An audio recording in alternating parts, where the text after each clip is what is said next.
Business owners and entrepreneurs, you've landed on The Marketing Corner, brought to you by CS Design Studios. Every week, we serve up essential insider tips and powerful strategies to elevate your brand. So, let's level up your marketing game. Stay sharp, stay tuned, and let's kickstart your path to marketing excellence. Right here, right now. Your adventure begins. I need one of those introductions for my radio show.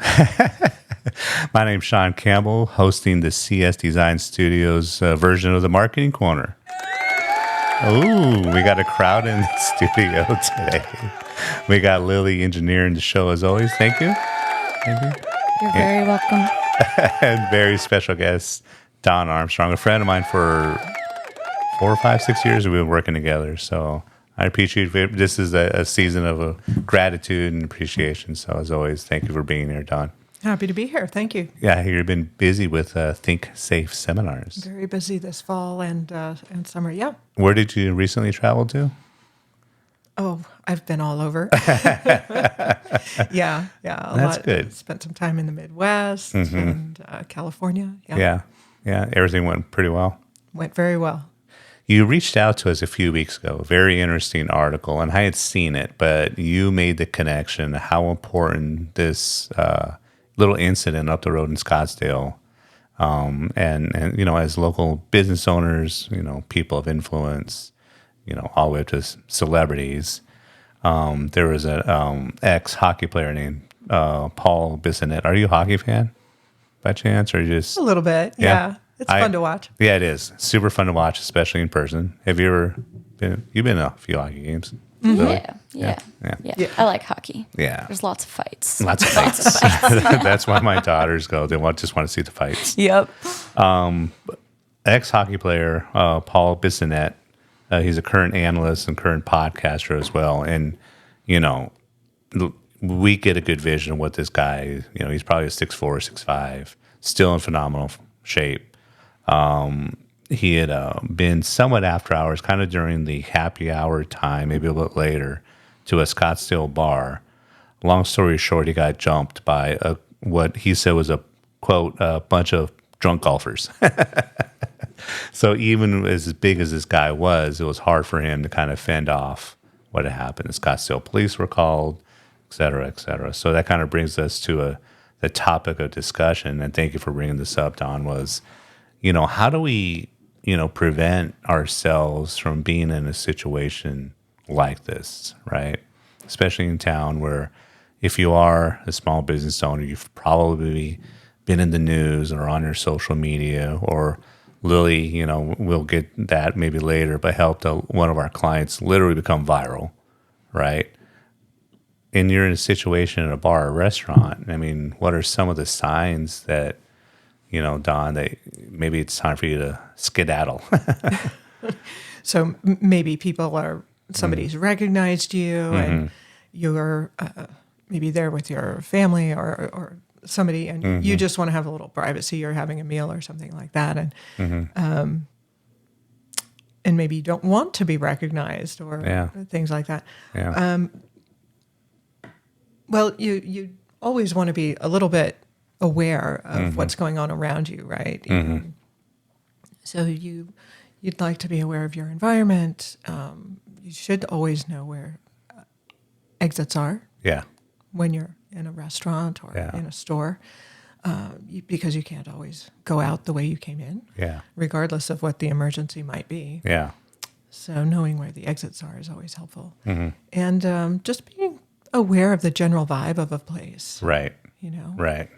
And because behaviors are Yeah. Of what you generally need to be aware of. Yeah. Before we started the podcast, I was telling you a story just a few weeks ago. A couple of buddies of mine. I'm 6'1", and these guys tower over me, and they're in great shape as well, right? And they went out for Halloween, and the few bars they went to downtown Tucson, they were approached by a couple times by two different groups of guys that wanted to fight them. Really? Yeah. And these are like big guys that work out, they don't skip leg day. They don't skip leg day. Good for them. Yeah. So it's interesting. I don't think you can just rely on your size. If anything, I think size may have ironically kind of instigated the incidents that they were almost got themselves into. Wow. Yeah. So in that kind of situation, I'm sure it probably wasn't the first time that happened to them. No. They told me that night that it's not the first time. It's been happening to two of them because they're athletes. They've always been in great shape. I think both of them were actually spent time in the military. So, And so they've probably developed some skills to de-escalate. They did. They avoided, the conflict, and they left those bars before it really escalated. Yeah, leaving is a primary skill, right? Leaving is one of the best ways for anybody to keep themselves safe. Like recognize what the situation for what it is, get out of there. Yeah. And as small business owners, everybody would have something to lose, but especially if you've built up and worked so hard for what you have, what you're providing your family and, the employees and families that you're helping to provide for, are there any common triggers in that public environment like that in particular you want to look out for? Well, you just brought something up. I mean, even in the situation where with that hockey player and those 7 drunk golfers, right? Yeah. If somebody had just reminded them, like, hey guys, remember where you are. Right. You're in a public restaurant. People are watching. People are getting their cameras out and filming this. That's a great point. Who are you? Who do you represent? Whose logos are on those golf shirts? Right? Are those logos the businesses you own? Yeah. I don't know who those guys were. Right. Were they wearing the shirts of the businesses they own or the businesses they work for? Right? Yeah. But in playing devil's advocate, and I've unfortunately been around drunk dudes like that. Right. They forget about that. Of course. Right? So, I mean, and being, in this case, the victim, that ex-hockey player, is there any kind of specific points to where, these guys are talking trash? Is there any specific signs of their body language or in particular the way they're communicating besides just dropping a bunch of F-bombs? Is there anything specific that posturally that you would notice or pick up on that it's like, I either need to get out here real quick or defend myself? Right, because if they're talking, right? If they're talking, they're making these veiled threats. That's one thing, right? But when they start moving, like when they're not maintaining that distance, they're starting to close distance. Right. Then the threat is becoming more imminent, right? When their eye focus changes, they're starting to look at where they're going to hit you. Oh. If if you're looking at their hands, can they reach you? What are they doing with their hands? Okay. There's different threat indicators that you can watch for sure. I've never been in a physical altercation in my life, ever. I've never been in a fight. I've been in a couple of situations where other people will back down, but I have a habit, and I don't know why I have this habit. And when I go into a place like a bar, restaurant, whatever, I always need to see the front door and be at a point of view where I see everything. Sometimes I use the mirrors. I just have this habit. Again, I don't know why I picked this up. Maybe it's just a mental quirk of mine, but I got to see the whole crowd that's wherever I'm at. You're just more comfortable that way? I'm just more comfortable that way. I cannot have my back towards the door. And I can't just be in a corner, facing the corner with some friends. I need to be sitting in the corner of the restaurant so I can face everything. Okay. Yeah, and also have a habit of watching everybody. Yeah. Well, you have a better idea of what's going on. And Yeah, right. if something is A little going bit of off. a vantage point. Yeah, yeah. Managing these type of conversations when you're outnumbered. Is there anything that someone can do if they're outnumbered 3, 4, 5, 6 to 1? Wow. Yeah. Doing your best just to leave. I mean, if you can, leaving is always the best option. Getting the attention of other people if you can. Getting somebody to call for help as soon as you can. And not just hoping that somebody calls for help, but being like, pointing at somebody, calling a name, saying, call for help. And making sure that somebody is backing you up somehow, if there is another person around. Yeah. And using your environment as much as you can. Putting something between you and them, furniture, a car, anything, a pole, getting something between you and them. If you reach, like one thing that I don't want to say it was a mistake, because this guy, again, ex-hockey player, big dude, maybe he never thought of assuring that he was out with a friend instead of by himself. Do you think those people are just easier targets if they're by themselves, or? Well, from what I understand, I think he was just at the restaurant. It was a place that he regularly went. Yeah, he's a regular there. Yeah, and these people were asked to leave a particular area, and they started in with the restaurant staff, and because the hockey player was a regular, he was trying to help out the staff, and then things escalated very quickly, which they tend to do. I think the restaurant staff they're usually trained in de-escalation skills, and they probably tried to do a lot of the right things, as far as trying to separate the golfers from the area so that they could, they call it separate and support. So take them out of the loud place, away from the other people, and they can help de-escalate things a little bit better that way. And but I don't know. Yeah, well, you brought up a good point right there. How much? Just take a wild guess. How many restaurants or bars where this could be a potential, right? Where you're serving people, and it tends to get rowdy, later in happy hour at night. How many bars and restaurants do you think actually put their staff through a de-escalation training?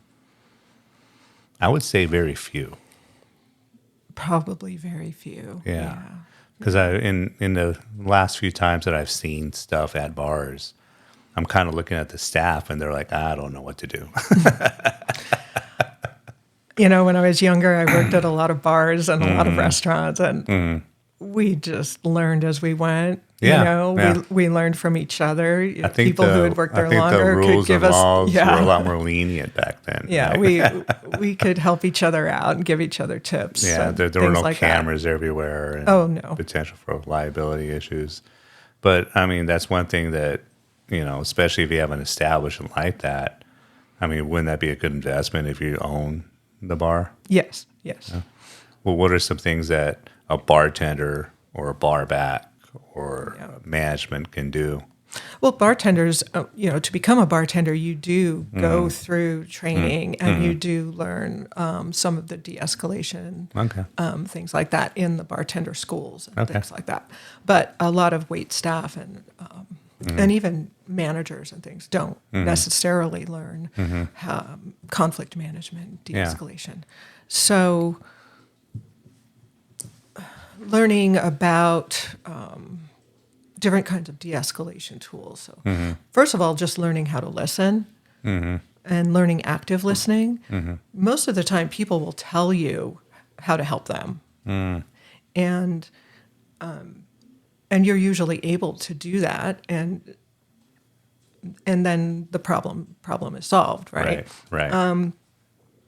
And also being more aware of your own body language and not looking defensive. Like you can say all the right things, but if your body language is like arms crossed and head pulled back, things like, and looking very or if you got defensive, an empty bottle in your hand, right?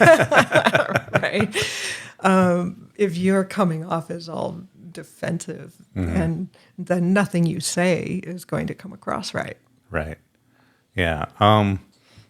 And I think the last thing that any bar or restaurant would want is a bunch of police officers showing up and kind of No, of course not. shooing away the business a little Right. bit. Yeah. But they also, well, depending on the type of restaurant or bar it is, they don't really want to have fights breaking out either. Exactly. I mean, yeah. Other types of bars don't really care if fights break out. Could be kind of a regular thing amongst the it usual could be the nightly suspects. entertainment. I don't know. Right? Depends. Would you suggest, if you do have that status and you do, you just got the urge to hit up a local, I mean, would you consider hiring like a private security? Would you go that far? Some people do. Yeah. Could they Some hire people you? do. They don't. No. No, I don't. I have a question. Sorry, this is like a voice from behind. But if you're like a bystander in a situation like this, so maybe you're not a part of it at all, would you recommend like using de-escalation skills or just getting out of there? Like, what's your recommendation as an expert in the safety stuff? How close to the altercation are you? Let's say you're in the same building, same restaurant or bar as the altercation. What would you recommend? If you can leave, then just leave. And especially if you're close to it, just get away so that you don't get hurt. Yeah. Better than Right. getting involved. Yeah. Yeah. Yeah, if it's starting to get physical, you're just likely to get hurt. Yeah. Yeah, that's probably the best option. I hope I will never find myself in where I'm involved, but Right. just in case I see something, it's probably good to know what to do. Yeah. Unfortunately, if you're in a position of authority where you say you're the restaurant manager or something where you might be in a position where you have the responsibility to get involved because other people's safety is your responsibility. Well, then let's hope that you have some de-escalation skills, or you have a bouncer, or you have somebody who can help you with that, or you do have to call the police or get some kind of backup. That's one of those things in particular, like, to your point, Lily, what if I think it matters on how well you know any of those people. Right.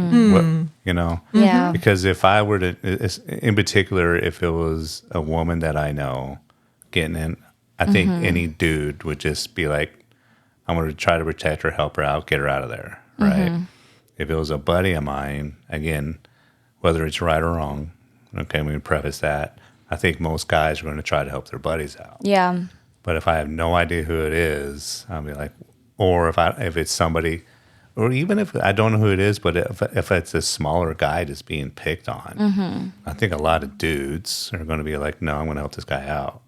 So that's a great, phenomenal question, right? So in those situations where maybe you do want to help, maybe it's somebody you know, are there any specific like de-escalation skills you can use rather than hopping in the physical fight? Rather than going are there right any away, specific skills? So before Dawn answers that, the few times I was in a couple of situations, I literally just put myself in between the people, and I was a lot better shape, and that's all it took. Okay. Right? Okay. That's all it took. Yeah. Right. Maybe if you weren't the one making them mad, Right. Yeah. Yeah. I just got in between them. I told them everybody settle down, and everybody settled down. Right. Okay. But what's your take on that? Yeah, I mean, I'm glad that worked. Right? Yeah, I got lucky. I Yeah, totally got lucky. it could not Right. if they're mad Absolutely. enough. I mean, Absolutely. you can try like doing the old fashioned like Yeah. time out, Yeah. be like the referee, Yeah. like really get up in their face, like Right. time out. Right. Let's and try and create space, like Yeah. have them Yeah. back up away from each other, like Yeah. literally create distance between Yeah. them, Yeah. and hope that calms things down. You know, like their team backs them off. You know, just like Yeah. on Right. during football games. You know, Yeah. the players are literally pulling Yeah. them back from each other. Yeah. Yeah. I mean, that distance helps create the safety, right? That can help. So Yeah. Distance, now, yeah. Are you able to kind of show us a good chokehold? No, I'm just kidding. no. Not for free. So especially with the holidays, right? Because people, unfortunately, are going to be kind of out and about. New Year's is coming.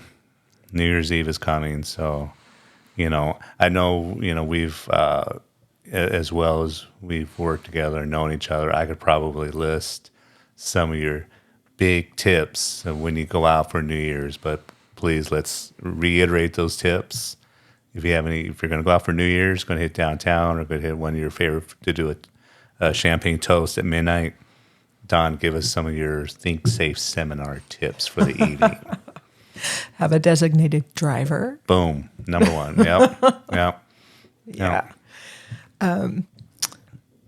Well, like I said, know where your exits are. Like, just be aware. Watch your drinks. Watch your drinks. Yeah. Drink a lot of water. Whether you plan on drinking a lot that night or not, drink a lot of water. Drink a lot of water. When I say watch your drinks, I mean know where your drinks are coming from. Yeah. Don't accept a drink from somebody who you don't know. Yeah. Yeah. We don't need spiked drinks. No. Different. Yeah. So, what else? Trust your gut. Trust your gut. Like if somebody starts talking to you and you're just getting a weird vibe, and just go talk to somebody else. Yeah, if they're wearing a Raiders jersey that night. No, I'm just kidding. Yeah. What? No, definitely a I'm just Cowboys kidding. jersey. If they're wearing a Cowboys jersey, stay away. Yeah, us Cowboys Yeah. fans are going to be depressed here for a But good mostly year, everybody's so, out yeah. just to have fun and celebrate the new year. Yeah. So, Yeah. have fun. And Yeah, and by no means are we trying to scare anybody, No. but 99.9% of the people going out are going to have a great time. yes. But there are going to be a few of those bad apples out there that have nothing better to do. So, any last words of advice, Dawn, or? Just, trust your instincts and, don't try to take on 7 drunk golfers by yourself. All Just, right. Okay. But it would have gone viral, Dawn. I know it did. So tell us a little bit more about ThinkSafe Seminars. What are some of your goals next year? I mean, do you have anything new on the horizon? Where are you traveling? I am looking to work with a lot more organizations. I actually did my first bilingual training this Really? year, English-Spanish training. Wow. It was a women's safety program. And so I'm looking to do more of that. I'm currently working on my book, so I'm Very nice. going to get that published this year. Very nice. It's going to be called Habits of Awareness. Awesome. And so, there's going to be more women's safety training. There's going to be more workplace violence prevention training. So if any of the organizations out there are looking to train their staff, Could that be a good idea for like restaurants or places that Yes, it could. violence is Yeah. unfortunately kind of Yeah. common? That would be a good idea for people to get trained on Yeah. de-escalation or at least Yeah. personal safety for places like that. Yeah. Yeah, I just talk about situational awareness and how to incorporate these habits of awareness, like specific things to look for in people's behaviors that would lead them to know when to de-escalate and how to do that, so that you can avoid the violence to begin with. Yeah. Yeah. How can someone get a hold of you to set up a consultation or a phone call with you? Yeah, usually we start with a conversation to see what they need for their organization and what would work best. And so they can either start on the website, which is at ThinkSafeSeminars.com, and my phone number is there as well. Okay. And one last thing, I just thought of this heavy travel season as well. What are some tips while people are in the airport going to their destination? Yeah, secure your stuff. Don't leave your backpacks or your bags open. Yeah. Please. Yeah. Keep your valuables on you. Don't put your passports in your bags. Yeah. Did you see that she was a Russian woman who got on the flight from New York to Paris? She was a stowaway. Oh, I did see that. France was, Oh yeah. let's say they're upset. Oh my goodness.